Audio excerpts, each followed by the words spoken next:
Et le 27 janvier, c'est la journée de la mémoire de l'Holocauste et de la prévention des crimes contre l'humanité. 27 janvier, c'est aussi la date anniversaire de la libération du camp d'Auschwitz.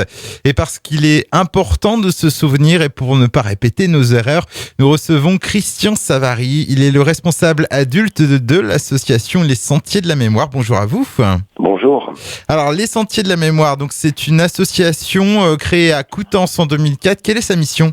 L'objectif de cette junior association des Sentiers de la Mémoire, c'est de connaître et essayer de comprendre et donc transmettre ensuite l'histoire et la mémoire des grands crimes de masse et génocides commis au XXe siècle, tant en Europe que dans le monde. Alors, vous l'avez dit, c'est une junior association qui compose donc Les Sentiers de la Mémoire. Eh bien, ce sont des jeunes lycéens qui sont en classe de première et de terminale. Ils peuvent donc passer 2 années dans le cycle associatif. Et là, actuellement, ils sont 163 dans notre lycée Lebrun-Coutances. Et il y a quelques adultes, on est 7 ou 8 maintenant, à les encadrer et à les accompagner dans les projets. Et qu'est-ce que vous proposez donc tout au long de l'année ? Alors, tout au long de l'année, naturellement, on participe comme une journée comme aujourd'hui à cette commémoration internationale.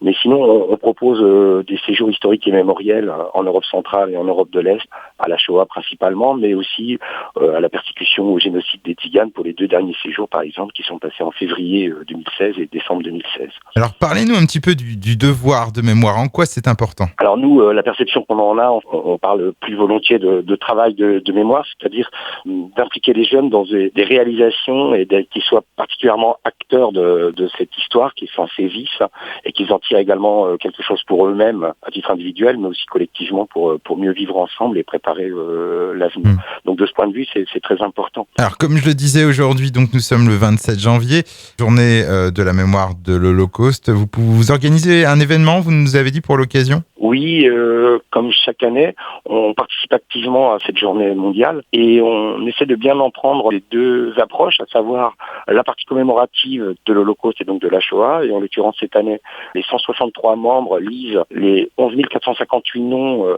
d'enfants de moins de 18 ans juifs déportés de France et pour la plupart évidemment assassinés à Auschwitz. Ils collent également un portrait de ces enfants, c'est bien qu'on fait une grande fresque.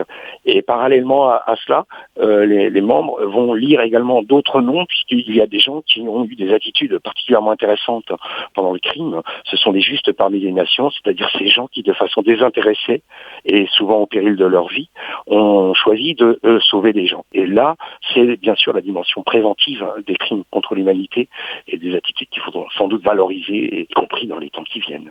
Et puis pour terminer cette interview, j'ai vu aussi que vous proposiez la 6e semaine internationale de la mémoire. Donc là, ce sera du 3 au 10 mars 2017. Alors qu'est-ce que c'est ? Alors c'est un événement qu'on organise désormais tous les 2 ans à Coutances, international parce que les intervenants viennent de différents pays d'Europe, voire du monde, et international également. On s'est jumelé avec des jeunes de République tchèque, de Croatie, de Serbie, de Macédoine, de Bosnie, d'Allemagne, enfin, et si bien qu'on propose comme ça des rencontres européennes où les jeunes, là encore, construisent une mémoire commune, tout au moins un embryon de mémoire commune et partagée. Et l'idée, c'est de faire un peu Europe à une époque où tout ça parfois est remis en cause, et donc de partir de la jeunesse. Et puis, naturellement, on propose des expositions, des conférences avec des intervenants qui sont des historiens, des avocats, des journalistes, des gens de terrain. Et là aussi, des témoins, parce qu'il y a des rescapés, que ce soit du Rwanda ou encore de la Shoah. Voilà, on propose cette confrontation entre témoins, spécialistes et jeunes, de sorte qu'ils échangent et qu'ils progressent ensemble. Et donc ça, ce sera du 3 au 10 mars prochain, donc cette 6e semaine internationale de la mémoire. Et pour ceux qui souhaiteraient donc en savoir un peu plus donc sur vous et sur cette semaine internationale de la mémoire, on donne rendez-vous sur votre site internet www.sentiersdelamémoire.org, www.sentier au pluriel de la mémoire.org. Je vous souhaite une bonne journée, je vous dis au revoir Christian Savary. Je vous remercie beaucoup et je vous souhaite une bonne journée également et à une prochaine fois, bien sûr.